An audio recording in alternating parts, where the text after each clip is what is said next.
Seja bem-vindo ao nosso primeiro encontro da Masterclass do Método Manada. E nós vamos falar, neste primeiro encontro, o porquê o Método Manada. É uma pergunta que eu sempre respondo às pessoas. O que é o Método Manada e por que a palavra manada?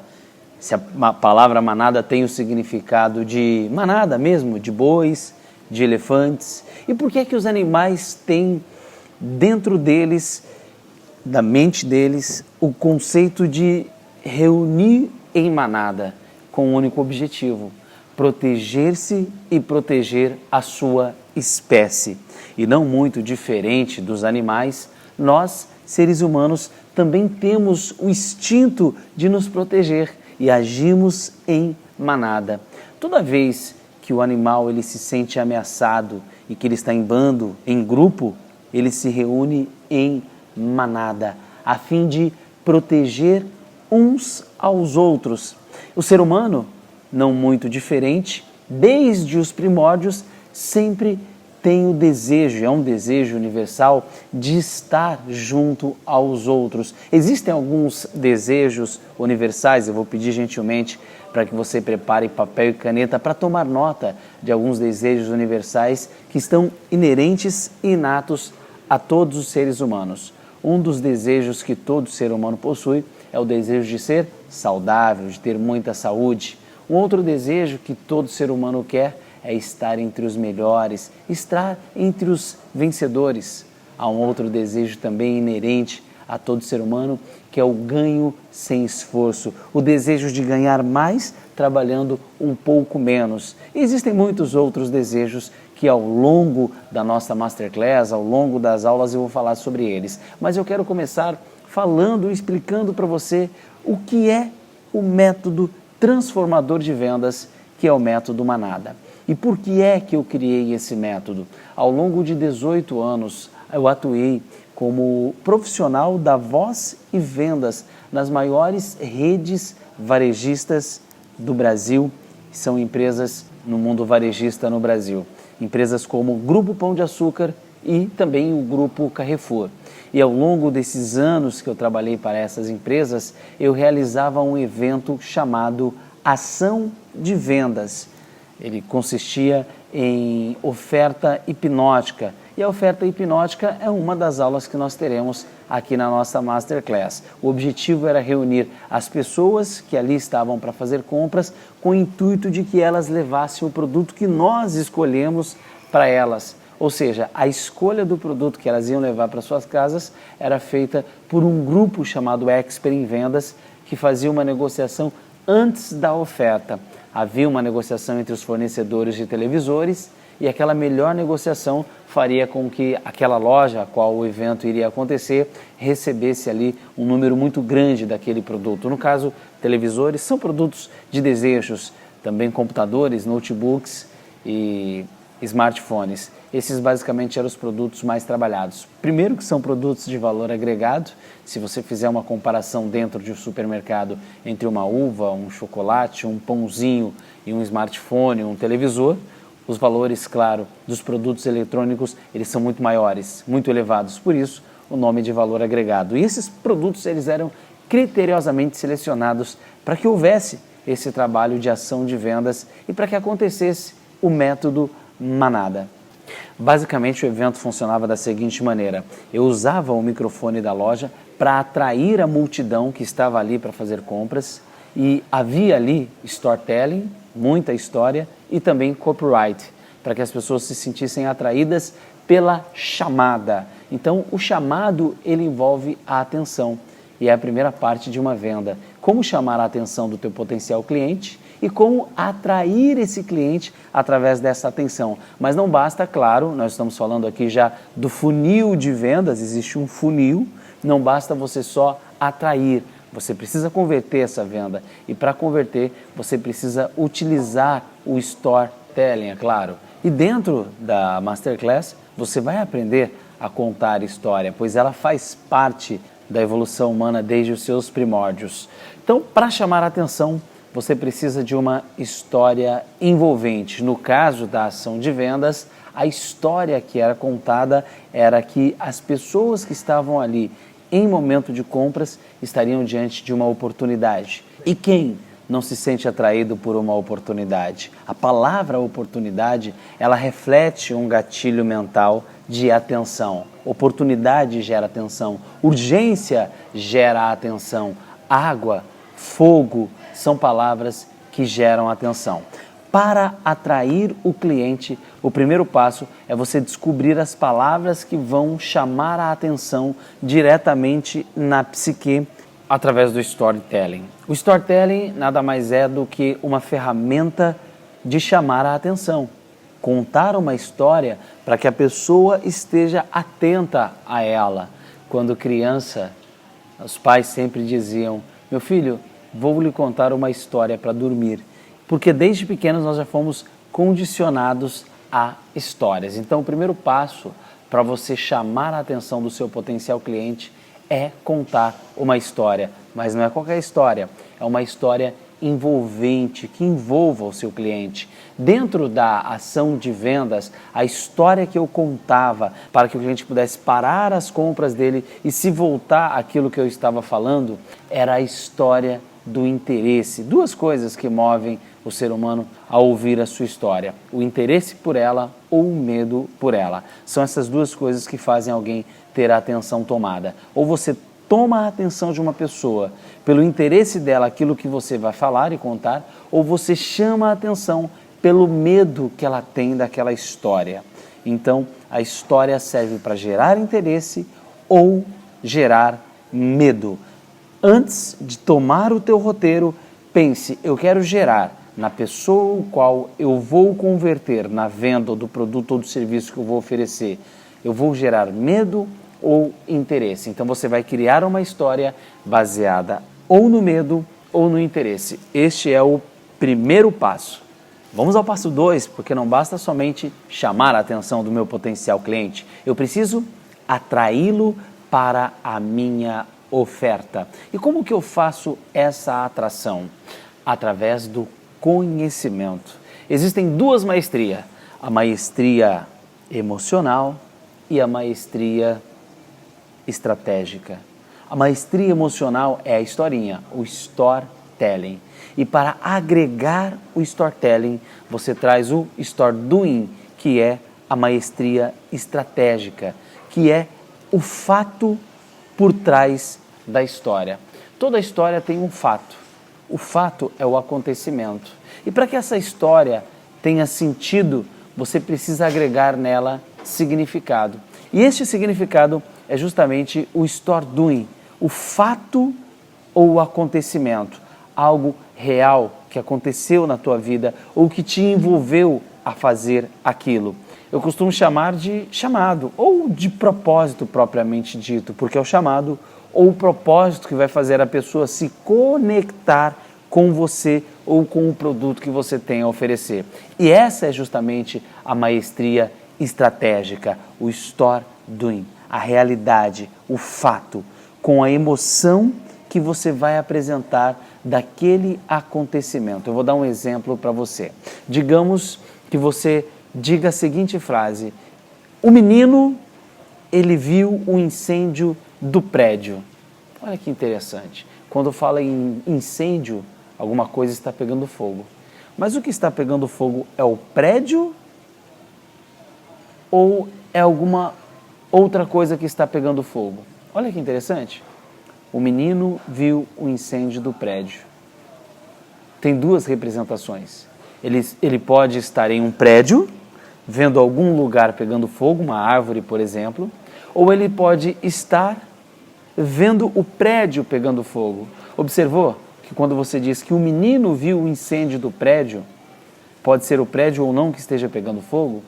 Por que essa retórica? Porque ela traz dualidades de contexto.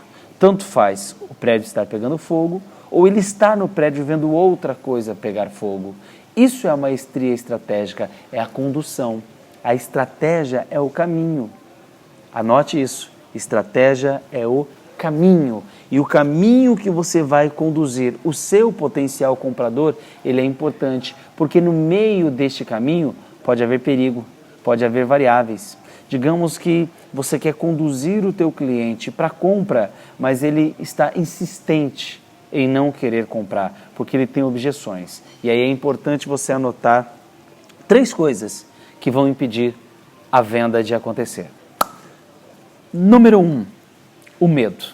As pessoas elas não compram porque elas sentem medo, e medo remete à insegurança. E aí vem a falta de confiança, porque você vende pelo medo e você vende também pelo interesse. Mas neste caso você também perde a venda pelo medo, mas é medo do produto não dar certo. É a desconfiança de que talvez aquilo não é para mim. É o, será que isso é realmente para mim? Será que isso realmente serve? Será que este produto tem garantia? Será que ele vai atender às minhas necessidades, os meus desejos, os meus anseios? Então, a primeira coisa, a primeira objeção que impede a compra é o medo, a insegurança. E como que você mata essa objeção?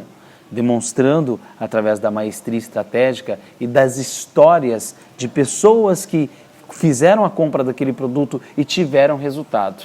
Isso é um gatilho mental chamado de prova social. Então você traz à luz pessoas que utilizaram o produto e que falam bem daquele produto e que deram certo para a vida delas, como prova para que você quebre a primeira objeção, que é a insegurança do teu cliente. E claro, matando essa objeção, pode surgir uma segunda objeção. E qual é? O tempo. Tudo bem, eu até quero comprar, mas eu estou sem tempo. Eu não posso agora. Digamos que a venda é de um livro. Não estou com tempo para ler. Eu trabalho muito, eu estudo e quase não me dá tempo. E aos finais de semana eu tenho que dar atenção para a família. Como que você mata essa objeção do tempo? É muito simples. Dinamizando para ele a oportunidade que aquilo vai trazer, ajudando ele naquela maior dificuldade. Por exemplo, se é um livro, você pode vender um livro de gestão de tempo. Nossa, se você não tem tempo, então isso vai poder te ajudar. Você gera a afirmação e o comprometimento.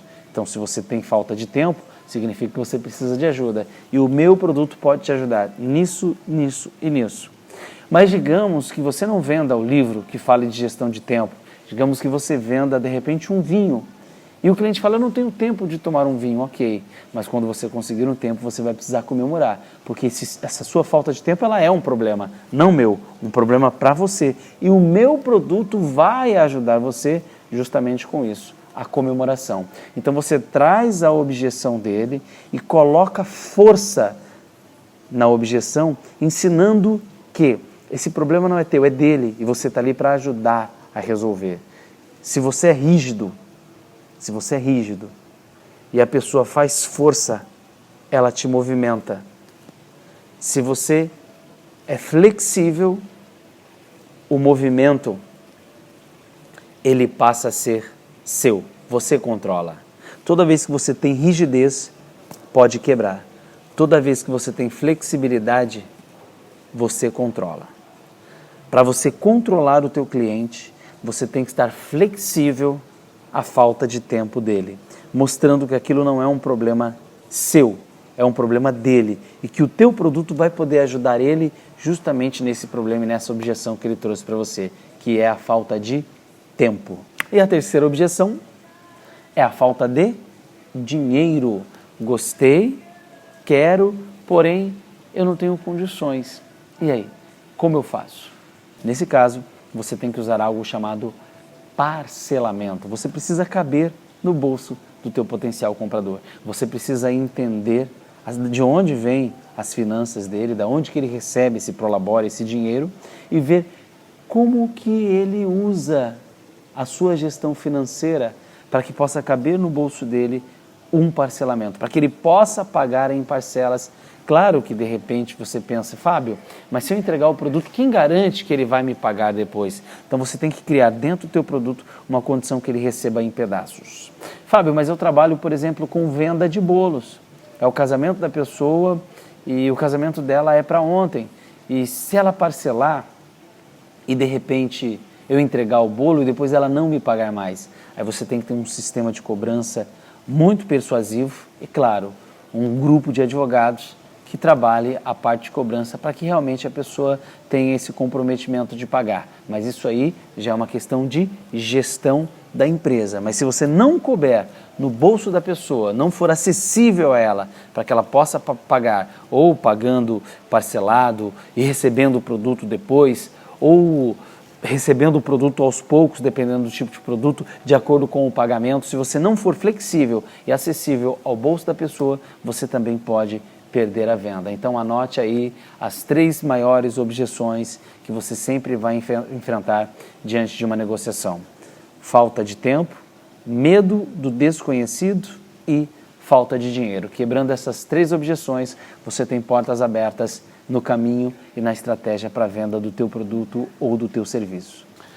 Bom, no caminho das vendas, nós passamos pelo processo de chamar a atenção e quebra de objeções. E agora nós vamos para a fase final da nossa venda. E a fase final nada mais é do que conexão, rapport, entender o outro. É muito importante você estar atento, atenta a todos os passos que o seu cliente vai dar, porque um passo em falso ele pode recuar. O que nós estamos fazendo nesta primeira aula da Masterclass? Estamos trazendo o teu potencial cliente por um caminho que talvez na mente dele seja desconhecido, mas que você conhece muito bem o caminho. Você trilhou esse caminho e você gerou nele segurança, quebrando a barreira do medo.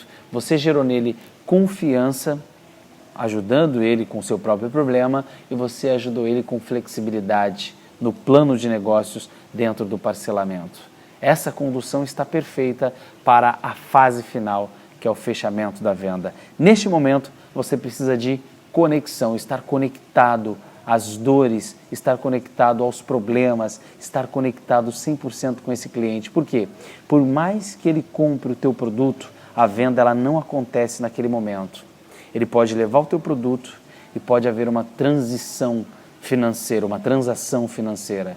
Porém, não significa que você fez a venda. A venda só vai concretizar, ela iniciou ali, mas ela só vai concretizar quando o cliente voltar, ou para comprar a segunda vez, ou para trazer um amigo indicado, porque aquilo solucionou o problema dele. Aí sim, nessa segunda volta, você concretiza a primeira compra.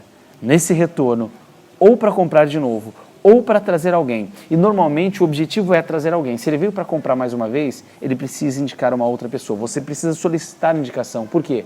Porque o processo de venda ele é contínuo, ele não para. Ele não pode parar no meio do caminho. A indicação ela é importante.